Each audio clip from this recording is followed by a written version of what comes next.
देख ਵੀਰੇ ਜਦੋਂ ਦੇ ਆਮ ਲੋਕਾਂ ਨੇ ਕੈਮਰੇ ਕੂਮਰੇ ਚੱਕ ਲਏ ਆ ਨਾ ਉਦੋਂ ਦੀ ਆ ਟੀਵੀ ਦੇ ਐਂਕਰਾਂ ਦੀ ਵੈਲਿਊ ਜਿਹੜੀ ਆ ਨਾ ਬਿਲਕੁਲ ਹੀ ਡਾਊਨ ਹੋ ਕੇ ਰਹਿ ਗਈ ਆ।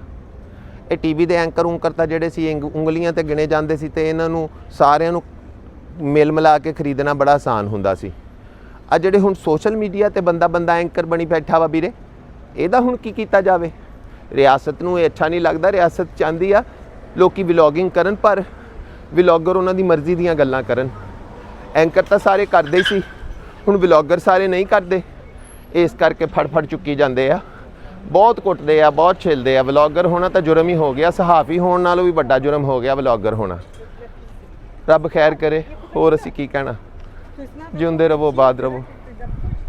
ਵਲੌਗਰ ਬਣ ਗਏ, ਲਓ ਫੜੇ ਜਾਓ। ਹੁਣ ਗੱਲ ਕਰ ਨਹੀਂ ਸਕਦੇ ਤੁਸੀਂ, ਕੁਛ ਬੋਲ ਨਹੀਂ ਸਕਦੇ, ਕੁਛ ਕਹਿ ਨਹੀਂ ਸਕਦੇ। ਇਜ਼ਹਾਰ ਤੇ ਪਾਬੰਦੀ ਹੈ, ਇਨਕਾਰ ਤੇ ਪਾਬੰਦੀ ਹੈ, ਸਾਹ ਲੈਣ ਤੇ ਪਾਬੰਦੀ ਹੈ। ਕੀ ਕਰੀਏ? ਡਕਾਰਾਂ ਮਾਰੀਏ, ਡਾਕੇ ਮਾਰੀਏ, ਕੀ ਕਰੀਏ? ਨਿਜ਼ਾਮੇ ਸ਼ਮਸੀ ਤੇ ਛਾਲਾਂ ਮਾਰੀਏ ਚੜ੍ਹ ਕੇ, ਨਾਸਾ ਦੇ ਵਿੱਚ ਚੱਲ ਜਾਈਏ, ਕੀ ਕਰੀਏ? ਭੁੱਖੇ ਲੋਕ ਨੇ, ਡੁੱਬੇ ਪਏ ਨੇ ਪਾਣੀ ਦੇ ਵਿੱਚ, ਕੀ ਕਰਨ?